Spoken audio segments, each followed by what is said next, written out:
Hello guys, स्वागत है आप सबका। तो आज हम बात करेंगे अदानी एनर्जी सॉल्यूशन की। सबसे पहले दोस्तों, अगर आपकी इसके अंदर होल्डिंग है तो हमारे चैनल को सब्सक्राइब ज़रूर कर ले। ऐसी जानकारी आपको और कहीं नहीं मिलेगी। इसके ऊपर हम डेली टेक्निकल चार्ट के ऊपर एनालिसिस करते हैं।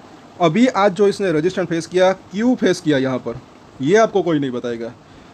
बड़ी मूविंग एवरेज है यहाँ पर, और अगर इस लेवल को पार नहीं किया तो या तो प्रॉफिट बुकिंग या थोड़ी बहुत ही सही, लेकिन और या तो कंसोलिडेशन हो सकता है, ऐसा लग रहा है यहाँ पर। जो चार्ट बता रहा है वो हम बात करेंगे, और साथ साथ हम बात कर रहे हैं शॉर्ट टर्म की। लॉन्ग टर्म के अगर बात करें, मीडियम टू लॉन्ग टर्म 6 महीने साल भर की अगर बात करें, तो एक अच्छी तेज़ी की संभावना भी हो सकती है। और अगर इस लेवल को पार किया तो भी जो है अच्छी तेज़ी आ सकती है। अब ये लेवल ज़्यादा दूर है भी नहीं, आज का जो हाई बनाया। क्यों ऐसा लग रहा है वो हम देखेंगे। पहले आज के कारोबार की बात करें तो अच्छी खासी डिलीवरी उठी। आज के दिन भी 46 लाख की डिलीवरी उठी है। 1000 रुपये के ऊपर का शेयर है। अब खुद गिनती कर सकते हैं कि कितने रुपए की इसके अंदर जो है डिलीवरी उठी है। अच्छी खासी डिलीवरी उठी है। शुक्रवार को भी अच्छी डिलीवरी उठी थी। और यहाँ पर अभी देखिए 15 मिनट का चार्ट, तो क्या हुआ, सवेरे ही गैप अप ओपनिंग हुआ, उसके बाद थोड़ी सी प्रॉफिट बुकिंग आई। जाहिर सी बात है कि 1250 का जो लेवल है वो पहले भी वहाँ पर एक से रजिस्टेंस फेस किया था। उसके बाद अच्छी बात रही कि ज़्यादा नीचे नहीं गया है। अब यहाँ पर जो है वीकली चार्ट के ऊपर जब हम इसको देखते हैं तो जिस लेवल के ऊपर पिछले बार 2 बार इसने रजिस्टेंस फेस किया था, बिल्कुल उसी लेवल के आसपास रजिस्टेंस फेस किया। ये अभी आज के दिन यहाँ पर रजिस्टेंस फेस क्यों हुआ वो हम देखेंगे। पहले तो जो है यहाँ पर सपोर्ट की बात करें तो ये 2 अब स्ट्रॉन्ग सपोर्ट इसके लिए काम कर सकते हैं। उसके पहला भी एक सपोर्ट है, वो भी सपोर्ट हो सकता है। अब यहाँ पर ज़रा देखें वीकली चार्ट के ऊपर 200 वीक का मूविंग एवरेज, ये जो है यहाँ पर 1250 रुपये। इसी वजह से ये जो लेवल है वहाँ पर इसने आज रजिस्टेंस फेस किया है। और मैंने कई बार बोला है कि जो टेक्निकल चार्ट होते हैं वो काफ़ी यूज़फुल रह सकते हैं। कितनी भी अच्छी या बुरी खबर हो, स्टॉक कितना ऊपर जा सकता है, कितना नीचे आ सकता है, उसका एक आइडिया मिल सकता है। साफ साफ इसको देख सकते हैं। अच्छा खासा तेज़ी थी, लेकिन फिर भी आज इस लेवल को क्रॉस नहीं कर पाया। लेकिन इसका मतलब ये भी नहीं कि इसको क्रॉस नहीं कर पाया, मतलब कि आगे भी इसको क्रॉस नहीं कर पाएगा। कर सकता है इसको भी क्रॉस, लेकिन हो सकता है कि थोड़ा सा टाइम लगे। हो सकता है कि यहाँ पर थोड़ा सा कंसोलिडेशन हो इस लेवल के आसपास, मतलब क्योंकि वहाँ पर 200 वीक का मूविंग एवरेज है। हाँ, अगर इस लेवल को पार कर जाता है तो एक अच्छी तेज़ी आ सकती है। फिर मुझे ऐसा लग रहा है कि ये 1400 से 1500, 1550 तक जाने की संभावना रह सकती है शॉर्ट टर्म में भी अगर देखें तो। लेकिन अगर क्रॉस नहीं कर पाता तो थोड़ा बहुत कंसोलिडेशन हो सकता है। और मंथली चार्ट को ज़रा देखें, यहाँ पर एक अच्छी चीज़ दिख रही है। ये मंथली चार्ट है, महीना अभी शुरू ही हुआ है। हालांकि ये पूरे महीने की अगर बात करें तो कहाँ पर क्लोजिंग होती है वो देखना बनता है। अभी ये महीना शुरू हुआ है, लेकिन इसने 50 वीक का जो मूविंग एवरेज है उसको इसने आज क्रॉस कर दिया है। पिछली बार जब यहाँ पर ये जो इसने जो रजिस्टेंस फेस किया था 2 बार, ये इसी लेवल के आसपास 50 महीने का मूविंग एवरेज है, वहाँ पर इसने रजिस्टेंस फेस किया था। तब इसके ऊपर नहीं जा पा रहा था। तब ये मूविंग एवरेज ऊपर था 1250 रुपये के आसपास। अभी ये थोड़ा सा नीचे आया है क्योंकि इसके अंदर भी चेंजेस होते रहते हैं हर महीने। अभी ये 1214 के आसपास है, उसके आसपास आज इसने क्लोजिंग दी है।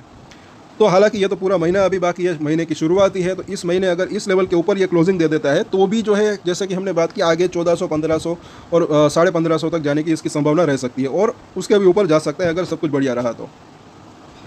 डेली चार्ट के ऊपर जब हम इसको देखते हैं तो 200 दिनों का मूविंग एवरेज 1067 के ऊपर है।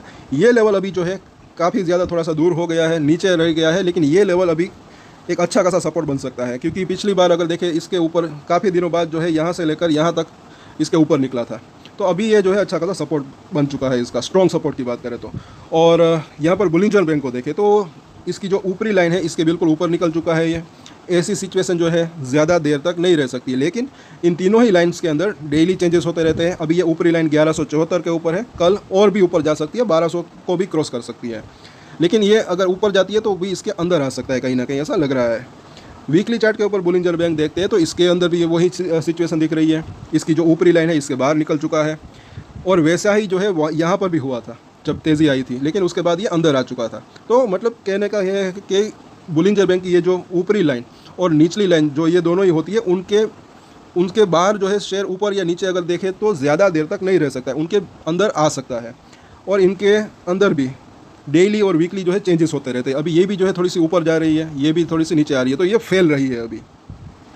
तो अभी देखें तो ज़्यादा अभी जो है यहाँ पर संभावना जो दिख रही है, थोड़ा कंसोलिडेशन की संभावना दिख रही है। अगर ये लेवल पार नहीं होता तब की बात है। अगर इस लेवल को पार कर दें तो कम से कम पहले तो जो है 1300, 1350, उसके बाद 1400, उसके बाद 1500, 1550 तक जाने की संभावना हो सकती है। लेकिन इस लेवल को क्रॉस करना ज़रूरी है, क्योंकि हमने देखा वहाँ पर क्या है 200 वीक का मूविंग एवरेज। अब देखें RSI को, तो ये भी जो है थोड़ा सा बढ़ गया है, 79 के आसपास हो चुका है। तो ये भी थोड़ा सा ओवरबॉट जोन के ऊपर पहुँच चुका है। लेकिन इसका मतलब ये भी नहीं कि और ऊपर नहीं जा सकता है, लेकिन एक प्रॉफिट बुकिंग या फिर थोड़ी बहुत ही सही अगर देखें तो कंसोलिडेशन की भी संभावना यहाँ पर हो सकती है। और 85, 90, 95 तक भी जाने की संभावना भी रह सकती है अगर सब कुछ बढ़िया रहता है तो। और ख़ास करके कल के दिन काफ़ी इंपॉर्टेंट कल का दिन रह सकता है। इफेक्ट क्या रह सकता है, सबसे पहले मुझे ऐसा लग रहा है कि अगर बीजेपी जीतती है तो भी अगर देखें तो उसकी सीट कितनी मिलती है जीतने में, वो जो है काफ़ी मायने रह सकता है। 350 से 400 के बीच में अगर आती है सीट तो उतना तो बाज़ार ने डाइजेस्ट कर चुका है, तो फिर थोड़ा सा कंसोलिडेशन हो सकता है ऐसा लग रहा है। लेकिन अगर 400 प्लस सीटें आ गई, 400 प्लस अगर सीटें आती है, मतलब थोड़ी सी अगर उससे ज़्यादा आए तो एक और भी तेज़ी की संभावना रह सकती है। तो अब इसका सपोर्ट और रजिस्ट्रेशन हम देख लेते हैं, वो काफ़ी यूज़फुल रह सकते हैं। 1220 का प्राइस से पहले सपोर्ट की अगर बात करें तो जो पहला सपोर्ट एरिया जिसका दिख रहा है आज का जो लो है उसी लेवल के आसपास, यानी कि 1180। उसके बाद जो है ये जो दोनों ही मूविंग एवरेजेस है वो काफ़ी यूज़फुल रह सकती है, इसको फास्ट मूविंग एवरेज भी कहते हैं। तो इसके जैसे कि यहाँ पर देखा जैसे इसके ऊपर निकला फिर इसके ऊपर ही ये बनी हुई है, तो इसके बाद जो है तकरीबन इसके अंदर भी डेली चेंजेस होते रहते हैं। 1180, उसके बाद 1130, उसके नीचे जो है 1100 का लेवल, ये थोड़े से दूर के सपोर्ट, और उसके नीचे जैसे कि हमने देखा 1165 1065 का लेवल, तो ये थोड़े से दूर के सपोर्ट और ये नज़दीकी सपोर्ट इसके दिख रहे हैं। 1065 क्यों, क्योंकि वहाँ पर 200 दिनों का मूविंग एवरेज है।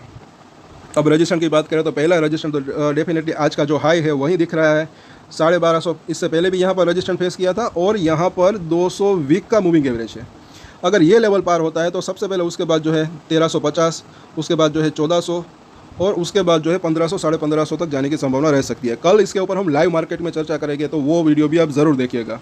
और अगर आपको जानकारी अच्छी लगे तो लाइक, शेयर एंड सब्सक्राइब करें हमारे चैनल को, और इन सपोर्ट और रजिस्ट्रेशन के ऊपर नज़र बनाकर रख सकते हैं।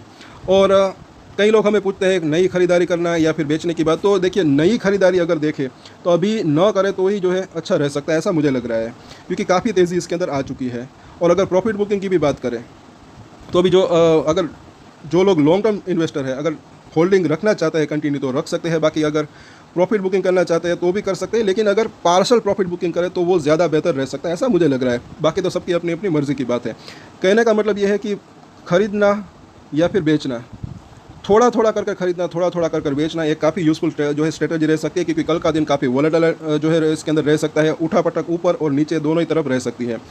तो अगर फॉर एग्जांपल 100 शेयर है, उसके अंदर 50 शेयर खरीदे या बेचे जाए और बाकी के शेयर रखे जाए, उसके बाद अगर शेयर के अंदर जो तेज़ी आती है या फिर करेक्शन आता है, दोनों ही सूरतों में जो है फ़ायदा हो सकता है। अगर तेज़ी आती है तो जो बचे हुए शेयर होते हैं उसके अंदर फ़ायदा हो सकता है, अगर गिरावट आती है तो बाद में जो शेयर हमने बेचे हैं उसको अगर नीचे में खरीदना है तो खरीद सकते हैं। ये एक स्ट्रेटजी की बात है। ये स्ट्रेटजी के अंदर जो है मुझे ऐसा लग रहा है कि रिस्क रिवॉर्ड रेशियो काफ़ी अच्छा रह सकता है। बाकी सबकी अपनी अपनी मर्ज़ी की बात है। तो आई होप कि सबको जो है समझ में इसके अंदर आ चुका होगा। और इन सपोर्ट और रजिस्ट्रेशन के ऊपर खास करके आप जो है नज़र बना कर रख सकते हैं। एक चीज़ और है कि यहाँ पर इसने एक बड़ा सा गैप भी छोड़ा है, तो हो सकता है कि ये गैप भी जो है फिल करने आ सकता है। कल इसके ऊपर भी हम चर्चा करेंगे। फिलहाल ये लेवल जो है आज का जो हाई है वो काफ़ी इंपॉर्टेंट दिख रहा है। इंट्राडे में भले इसके ऊपर निकले, लेकिन कल की क्लोजिंग कहाँ पर होती है वो देखना बनता है। और आज के वीडियो में इतना ही। अगर अच्छा लगा तो लाइक, शेयर एंड सब्सक्राइब कर ले हमारे चैनल को। और एक स्टैंडर्ड डिस्क्लेमर जो कि मैं हमेशा देता हूँ, आप कोई भी ट्रेड ले उससे पहले अपनी रिसर्च करें, अपने फाइनेंशियल एडवाइजर की सलाह ले, उसके बाद ही कोई डिसीजन ले, और डिसीजन ले तो उसकी जिम्मेदारी मैच्योरिटी के साथ खुद ही ले। ये वीडियो मैंने एजुकेशन पर्पस के लिए बनाया, मेरी तरफ से कोई बाय या सेल की रिकमेंडेशन नहीं है। Thank you.